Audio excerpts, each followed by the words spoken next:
Assalamu alaikum friends. Welcome to my channel Infodesk. Microsoft Excel 2013 जे इन tutorial में तव्हांखे खुश आमदीद। अचो Microsoft Excel 2013 सिखूं। ही आहे Microsoft Excel। इन जो पहिरीं तव्हांखे थोरो इंट्रोडक्शन कराईंदो हलां। मथां ही जेका आहे रबिन सॾिबी आहे। अच्छा, रबिन में मथां ही अलॻि सां टैब ठहियल हूंदा आहिनि। ॾिसो ही होम टैब आहे, इंसर्ट टैब आहे, पेज लेआउट आहे, फार्मूलाज आहे वग़ैरह वग़ैरह।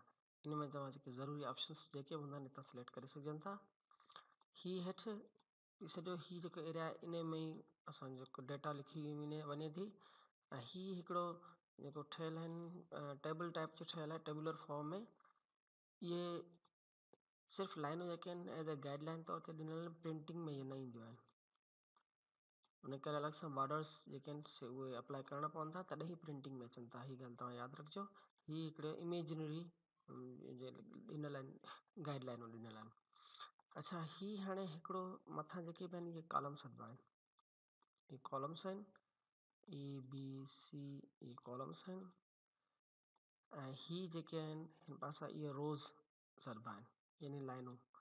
त हिकिड़ो कॉलम्स ऐं रो गॾिजी करे हिकिड़ो सेल ठाहिनि था। ही सेल हिकिड़ो बॉक्स जेको ठही वियो, इहो सेल आहे। इहो सेल कहिड़ो आहे? हर सेल जी हिकिड़ी यूनिक एड्रेस हूंदी आहे। हाणे ही कॉलम कहिड़ो आहे? ई कॉलम आहे ऐं रो कहिड़ी आहे? 7 आहे। त E7 सॾिबो, जेको हिते असां ज़ाहिर थिए थो। ही मथे ॾिसी वठोसि, हिन जॻह ते कॉलम जी एड्रेस थिए थी, ज़ाहिर थिए थी। असीं जॾहिं फार्मूला लिखंदासीं तॾहिं असीं या त असीं जेको कर्सर सां हिन खे सेल खे कंदासीं आइडेंटिफाई कंदासीं, या ॿिए तरीक़े में वरी असीं ही सेल जेको आहे इन जो एड्रेस लिखंदा आहियूं त असीं अॻिते फार्मूला में ई अप्लाई कंदा आहियूं। उन करे ही शइ यादि रखणु जहिड़ी आहे। ही सेल्स आहिनि। ठीक आहे? हर सेल जो पंहिंजो जेको आहे एड्रेस आहे हिकिड़ी। डेटा लिखण जे लाइ असां कंहिं बि जॻह ते तव्हां खाने में कंहिं बि सेल ते तव्हां रखो पंहिंजो कर्सर ऐं लिखणु शुरू करियोसि। Suppose serial number, item, quantity, amount. ठीक है? ॿिए जेके कॉलम में वञण जे लाइ टैब दॿायोसि। टैब कीबोर्ड में दॿाईंदा त तव्हां कॉलम वाइज़ मूव करे सघो था। अदरवाइज़ जेकॾहिं लाइन बाय लाइन तव्हांखे जेको डेटा एंटर करणी हुजे त एंटर दॿाईंदा आहियो। सीरियल नंबर 1, आइटम असीं को बि लिखी था छॾियूंसि, ऐं क्वांटिटी सपोज़ 20 आहे, ऐं अमाउंट 30 आहे। ही मूं थोरी डेटा हिन में इंसर्ट कई। अच्छा, हिन तव्हां कर्सर जी पोजीशन खे बि तव्हांखे चेक करिणो आहे। हाणे ॾिसो, ही नॉर्मली जेको माउस जो कर्सर हूंदो आहे प्लस जेको निशान में हूंदो आहे, लेकिन असीं जॾहिं सेल जी बिल्कुलु ई हिन कॉर्नर ते हिते जॾहिं असीं कर्सर खणी ईंदासीं, तव्हां ॾिसोसि कहिड़ो कर्सर थी वियो। अच्छा, उनखां अलावा हिन बॉक्स जे बिल्कुलु ई बॉक्स जेके आहिनि उनजे मथे किनारी ते असीं खणंदासीं त कर्सर वरी चेंज थी वेंदो, मूव पोजीशन में अची वञे थो। अहिड़ी तरीक़े सां जेकॾहिं सेल में डेटा हिकिड़े खां वधीक अची वञे थी, सपोज़ ABCDEFXYZ। हाणे ही डेटा ॾिसो केतिरी थी वई, जेका हिकिड़े सेल में आहे। त असांखे सेल जी जेका वेकर आहे उहा थोरी वधाइणी पवे थी। त पोइ असीं हितां खां कर्सर किथे चेंज थींदो, हिते ॾिसी वठोसि। बिल्कुलु हिन लाइन आहिनि, हिन लाइन जे मथे ते कंदासीं कर्सर चेंज थींदो, ऐं असीं हिन रीति वेकर जेका आहे उहा ॿुधाए सघूं था। डेटा खे ख़तमु करिणो आहे, या हिते जेका लिखियल आहे कीबोर्ड मां डिलीट दॿाए छॾियोसि त डेटा ख़तमु थी वेंदी। विड्थ वापसी पंहिंजी जॻह ते अची वञेसि थी। डेटा असीं वधीक थोरी इंसर्ट करियूं था, तव्हांखे फार्मूले जी बि असां जेको ॿुधाईंदा हलूं। ट्रू आइटम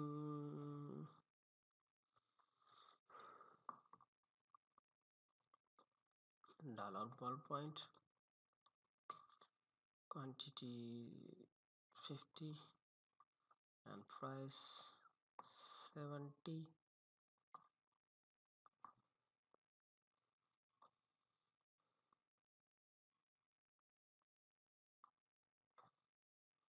दोस्तों, ही कुछ डेटा असां ऐड कईसीं।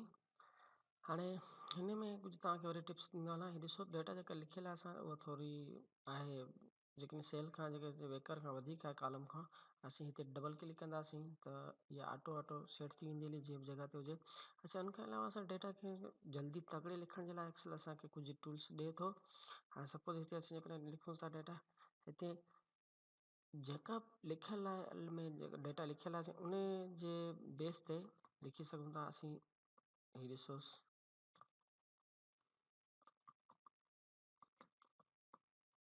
असीं लिखियोसीं ड्राइंग शीट लिखियोसीं त हीअ रेड हिन ऑटो पंहिंजो ॾेई छॾी।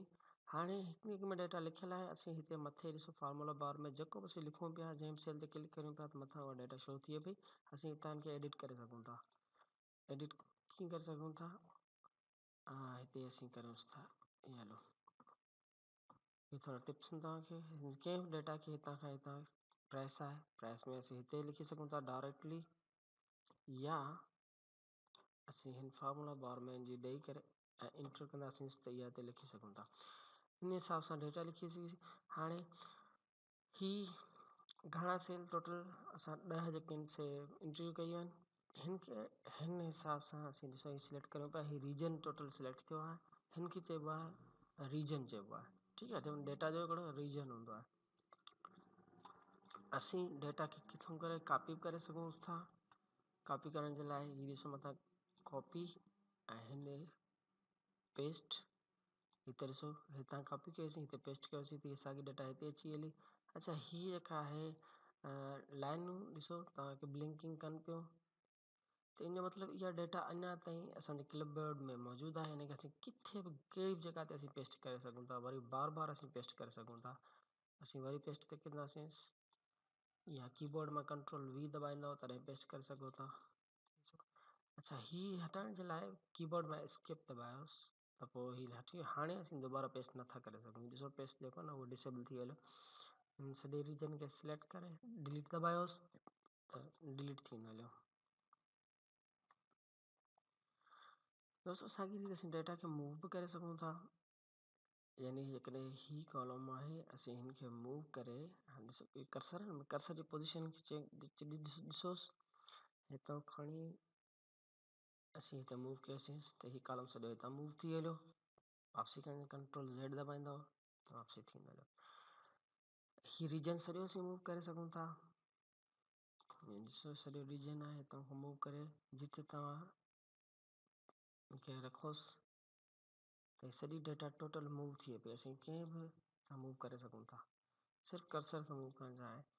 मूव करे रखियोसीं त हिते वरी ॾिसो कॉलम जी जेको विड्थ आहे उहो सही न आहे, उन करे असीं डबल क्लिक करे। अच्छा, जेकॾहिं तव्हांखे हिकिड़ो ॿियो बि तरीक़ो ॿुधाइण रहां, कॉलम जी विड्थ कीअं सेट कजेसि। ॾिसो सभु कॉलम जी वेकर्स मूं पंहिंजे हिसाब सां करे छॾी आहे। मथे ही ॾिसोसि बिल्कुलु मथे कुंड ते हीअ निशान हूंदो आहे। इन ते तव्हां क्लिक कंदोसि त सॼी डेटा टोटल सिलेक्ट थी वेंदी हली। तव्हां हिते डबल क्लिक करियोसि कंहिं बि कॉलम जी विड्थ ते त तव्हांजी डेटा ऑटो सेट थी वेंदी हली, ऑटो फिट थी वेंदी। इनखे चइबो आहे ऑटो फिट। दोस्तों, इन ट्यूटोरियल में एतिरो ई। उमेद त तव्हांखे इहा सम्झ में अची वेंदी ॻाल्हियूं। हाणे नेक्स्ट ट्यूटोरियल में तव्हांखे फार्मूला जेको आहे उहो कीअं अप्लाई कजे इहो तव्हांखे इनशाला सम्झायो वेंदो।